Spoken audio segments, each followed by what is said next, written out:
Hello साथियों, नमस्कार, जय हिंद। मैं अनुज सिंह आप सभी का आपके अपने इस परिवार अड्डा 24/7 में बहुत बहुत स्वागत करता हूं और ये आशा करता हूं कि आप सारे लोग बहुत अच्छे होंगे, बहुत ही अच्छे तरीके से आप सब मेहनत कर रहे होंगे।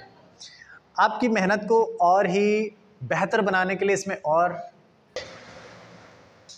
आपकी तैयारी को दोस्तों और भी बेहतर बनाने के लिए, इसमें और चार चांद लगाने के लिए, इसकी रफ्तार को और भी तेज़ करने के लिए कुछ ऐसी चीज़ें जो आज तक आपको समझ में नहीं आई हैं, बहुत ज़्यादा आपको कठिन लगती रही हैं, उनको और भी आसान तरीके से समझाने के लिए मैं लेकर के आ गया हूँ आप सभी के लिए रीजनिंग विषय का एक बहुत ही इम्पॉर्टेंट टॉपिक, जहाँ पे गलतियाँ होने के चांसेस बहुत ज़्यादा रहते हैं, पैटर्न आपको समझ में नहीं आते हैं, सवालों में आप फंस जाते हैं।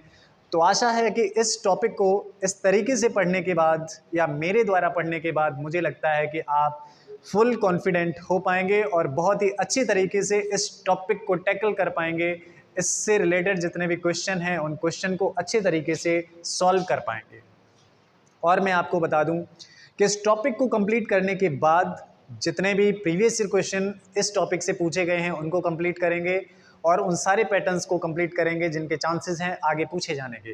तो चलिए स्टार्ट करते हैं और आपको बता देते हैं ये टॉपिक कौन सा है। हालांकि बहुत ही सिंपल सा टॉपिक है, कुछ खास इसमें है नहीं, आप सभी को आता भी होगा, लेकिन फिर भी एक बार हम लोग इसको पढ़ेंगे, अच्छे से रिवाइज भी कर लेंगे। जिसको आता है वो अच्छे से रिवाइज करेंगे इसको, ठीक है। तो टॉपिक का नाम है कोडिंग और डिकोडिंग। आप सभी लोग अपनी कॉपी पे डालेंगे कोडिंग और डिकोडिंग।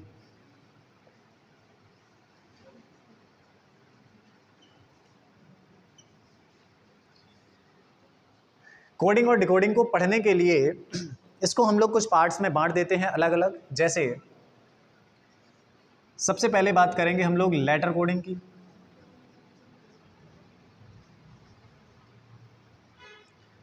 उसके बाद नंबर कोडिंग को पढ़ेंगे,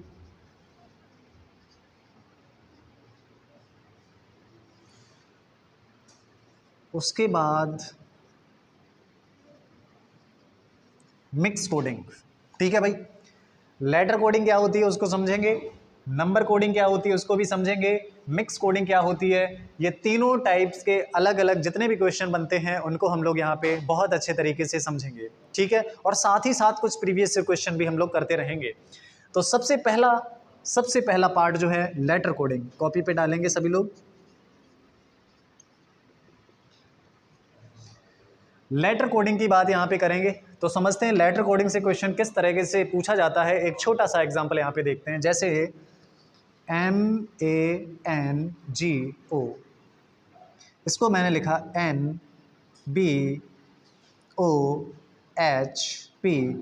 और आपसे मैंने पूछ दिया बॉय को कैसे लिखा जाएगा।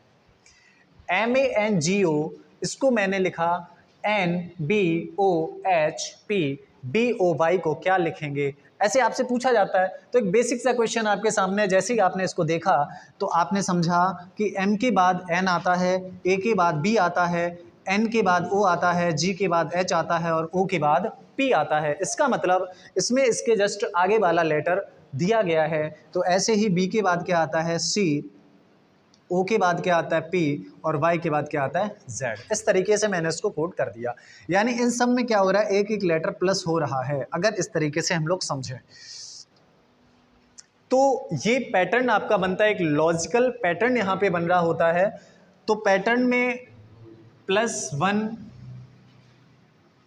हो सकता है या फिर हमारा पैटर्न ऐसे भी हो सकता है +1 +2 +3 +4, या हमारा पैटर्न +1 के बजाय +2 +3 +2 +2 +2 ये भी हो सकता है, या +3 +3 +3 हो सकता है, +4 +4 ये पैटर्न बन सकता है, या 1 2 3 4 बन सकता है, या फिर +1 -2 +3 -4 +5 -6 ये पैटर्न भी बन सकता है, या मैं कहूँ 2 4 6 8 10 ये भी बन सकता है, प्लस हो सकता है या माइनस हो सकता है, कुछ भी हो सकता है इस तरीके से।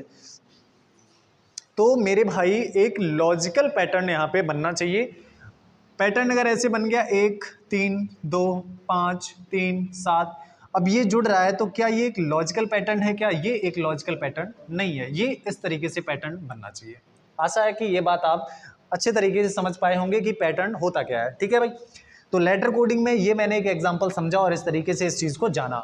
अब लेटर कोडिंग के क्वेश्चन को सॉल्व करने के लिए जो सबसे महत्वपूर्ण चीज़ है, आप सभी को पता है कि वो हमारा प्लेसेस ऑफ अल्फ़ाबेट है, यानी कि हमें अल्फ़ाबेट का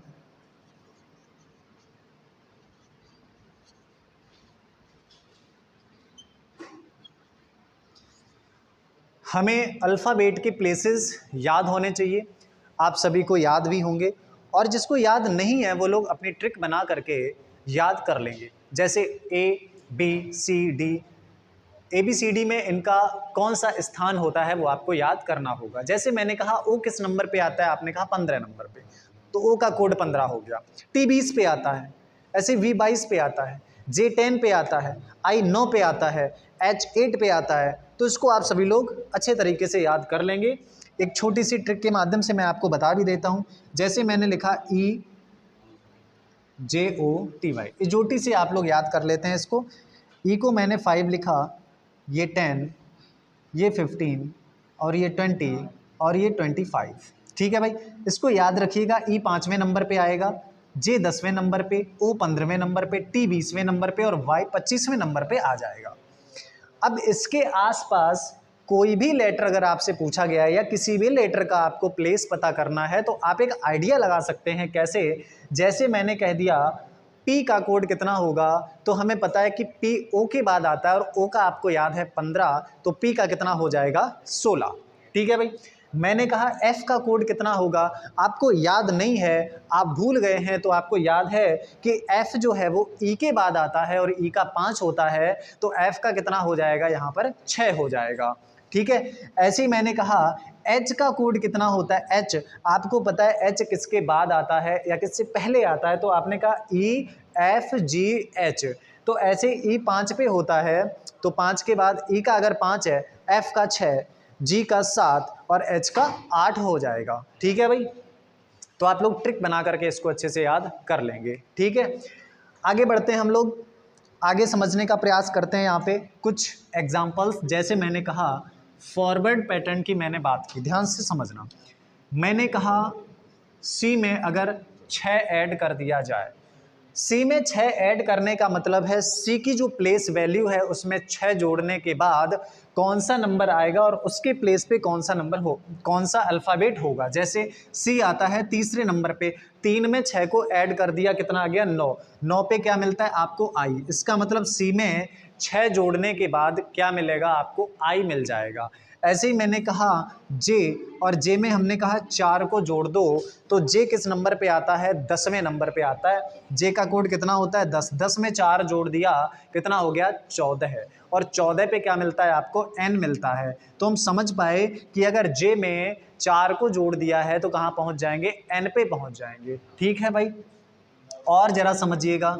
जैसे मैंने यहाँ पे लिखा T और मैंने कहा इसमें +5 कर दो, तो आपने कहा T का होता है 20, 20 में 5 को ऐड कर दिया 25, और 25 पे क्या होता है यहाँ पे Y होता है।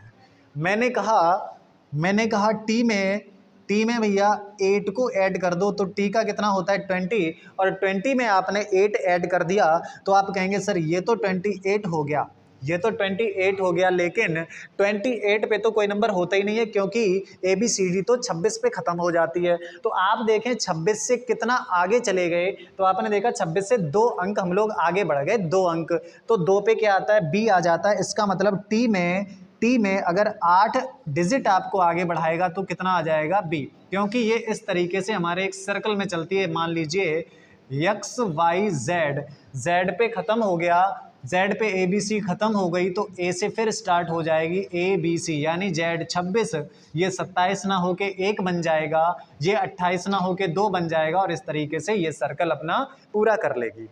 ठीक है, इस बात को आप समझ गए होंगे, अपनी कॉपी में नोट कर सकते हैं, और जिसको समझ में आ गया, पता चल गया, तो बहुत अच्छी बात है। ठीक है, उसके बाद अगर आपसे माइनस कराने की बात करता है, आपसे कहता है थोड़ा सा पीछे जाओ, जैसे मैंने कहा Y, ठीक है, मैंने कहा 5 अंक पीछे चले जाओ, Y से 5 अंक पीछे चले जाओ, तो Y का 25 होता है, 25 में से 5 पीछे चले गए, कहाँ पहुँचे 20 पर, और 20 पर क्या मिलता है T, यानी Y से 5 अंक पीछे आपको मिल जाएगा T।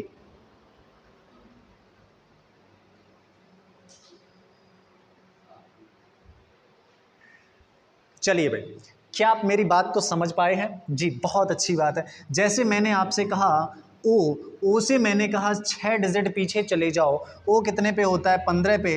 15 से 6 डिजिट पीछे, यानी 15 से 6 माइनस कर दिया 9, और 9 पे क्या होता है? आई। तो ये बात आपके समझ में आ गई होगी, ठीक है। तो प्लस में क्या होगा, माइनस में क्या होगा, इस बात को आपको अच्छे तरीके से समझना पड़ेगा। चलिए भाई, तो आपको एक लॉजिकल पैटर्न भी समझ में आ गया, आपको letter coding, number coding, mix coding, ये तीनों टाइप की जो बात है वो समझ में आई, जिसमें हमने अभी पहले टाइप को पढ़ा है लेटर कोडिंग को। लेटर कोडिंग होती क्या है वो समझ में आया। इसको समझने के लिए हमें अल्फ़ाबेट के प्लेसेस पता होना चाहिए, उसको आप लोग याद कर ही लेंगे, कोई दिक्कत नहीं है। अब हम थोड़ा सा इसके टाइप्स की भी बात करेंगे कि आखिर लेटर कोडिंग कितने टाइप की होती है। ध्यान देंगे, लेटर कोडिंग कितने टाइप की होती है, इस लेटर कोडिंग से सवाल कितने टाइप के बनते हैं, ठीक है। तो इसके पैटर्न होते हैं, पहला पैटर्न हमारा कहलाता है फॉरवर्ड पैटर्न।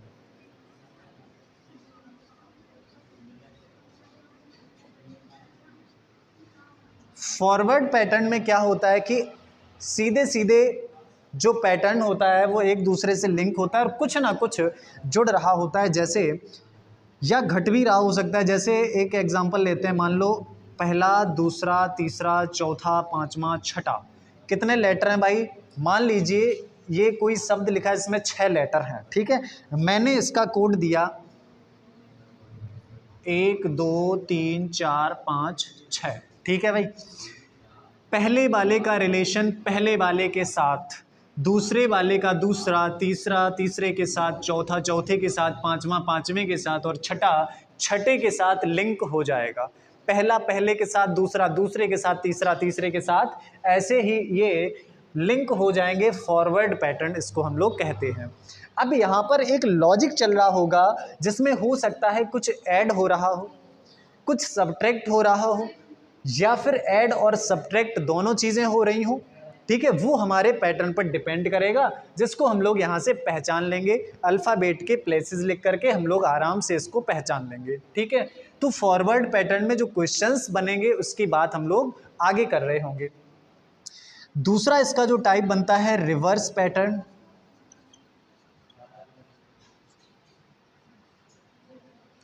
अब रिवर्स पैटर्न की अगर मैं बात करूं तो यहाँ पे मेरे भाई 1 2 3 4 5 6, 1 2 3 4 5 6, यहाँ पर जो लेटर्स होंगे वो एक दूसरे के साथ किस तरीके से रिलेशन बना रहे होंगे, तो हम कहेंगे कि सर पहला वाला पहले वाले के साथ नहीं, पहला आखिरी वाले के साथ भी रिलेशन बना सकता है, जिसको रिवर्स पैटर्न कहते हैं। दूसरा दूसरे के साथ, ठीक है, मतलब लास्ट से दूसरे के साथ, ये इसके साथ, ये इसके साथ, ये इसके साथ और ये इसके साथ, यानी कि एक ये पैटर्न भी बन सकता है, आपको दिमाग में रखना होगा। ये पैटर्न भी बन सकता है, दिमाग में रखना होगा। तीसरा एक और पैटर्न बन सकता है जिसको हम लोग कहते हैं मिक्स्ड पैटर्न। अब मिक्स्ड पैटर्न में किस तरीके से मिक्स पैटर्न बनता है, थोड़ा ध्यान से समझेंगे। 1 2 3 4 5 6, 1 2 3 4 5 6, मिक्स पैटर्न में मैंने कहा कि पहला वाला इसके दूसरे के साथ रिलेशन बनाएगा, दूसरा पहले के साथ, तीसरा वाला इसके चौथे के साथ, चौथा वाला तीसरे के साथ, और पांचवा वाला छठे के साथ और छठा वाला पहले के साथ। एक ये पैटर्न भी बन सकता है। सबसे पहले आप देख लेंगे यहाँ पर जो डिजिट्स हैं या जो अल्फ़ाबेट्स हैं उनकी संख्या कितनी है। अगर सम संख्या आ रही है तो हो सकता है कि यहाँ पे क्रॉस पैटर्न बन रहा हो, ठीक है। उसके बाद एक और पैटर्न बन सकता है 1 2 3 4 5 6, 1 2 3 4 5 6। जैसे मैंने कहा पहला वाला तीसरे के साथ, तीसरा पहले के साथ और दूसरे नंबर वाला दूसरे के साथ डायरेक्ट रिलेशन बना रहा होगा। ऐसे ही चौथा वाला छठे के साथ, छठे वाला चौथे के साथ और पांचवा भैया डायरेक्ट रिलेशन बना रहा होगा। एक ये पैटर्न भी बन सकता है, इस पैटर्न को भी आप यहाँ पे दिमाग में रखेंगे, ठीक है। यहाँ पर भी मैंने देखा जो अल्फ़ाबेट्स की संख्या है वो कैसी है, सम है, ठीक है। सम संख्याएं जब होंगी तो ज़्यादातर इस तरह का पैटर्न बन सकता है। उसके बाद 1 2 3 4 5, 1 2 3 4 5। अगर अल्फ़ाबेट्स की संख्या, अगर लेटर्स की संख्या 5 है या 7 है या 9 इस तरीके से है, तो हो सकता है ये पैटर्न भी बन सकता है इस तरीके से। ये पैटर्न भी आपको बनता हुआ दिखाई दे सकता है। या मैं एक और एग्जांपल लूं,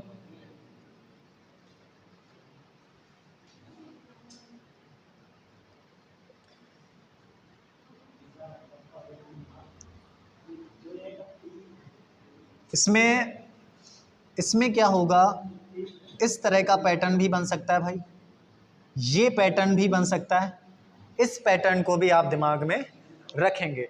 तो फॉरवर्ड पैटर्न ध्यान रखेंगे, रिवर्स पैटर्न ध्यान रखेंगे, और मिक्स पैटर्न में इस तरीके के पैटर्न बन सकते हैं, इनको भी आपको ध्यान से समझना है। ठीक है, अब इन सभी पैटर्न्स पर जो मैंने पैटर्न यहाँ लेटर कोडिंग में लिखे हैं आपके सामने, इनके मैं आपको करवाऊंगा क्वेश्चन, और वो सारे क्वेश्चन मैं आपको करवाऊंगा जो प्रीवियस ईयर में इससे रिलेटेड पूछे गए हैं, और वो सारे क्वेश्चन अब आपकी नेक्स्ट क्लास में होंगे और बहुत ही अच्छे तरीके से हम करेंगे। तब तक आप सभी लोग इसको रिवाइज करके आएंगे, और जिस भी बच्चे को अल्फ़ाबेट के प्लेसेस याद नहीं है वो प्लेसेस रिवाइज करके आएंगे और याद करके आएंगे। तो मिलते हैं प्यारे साथियों अगली क्लास में, तब तक के लिए आप सभी को मेरा नमस्कार। और आप सभी को अगर ये वीडियो अच्छा लगा, बहुत ही अच्छा लगा है, तो कमेंट करके आप बताएंगे और इसको लाइक करेंगे। बहुत बहुत धन्यवाद।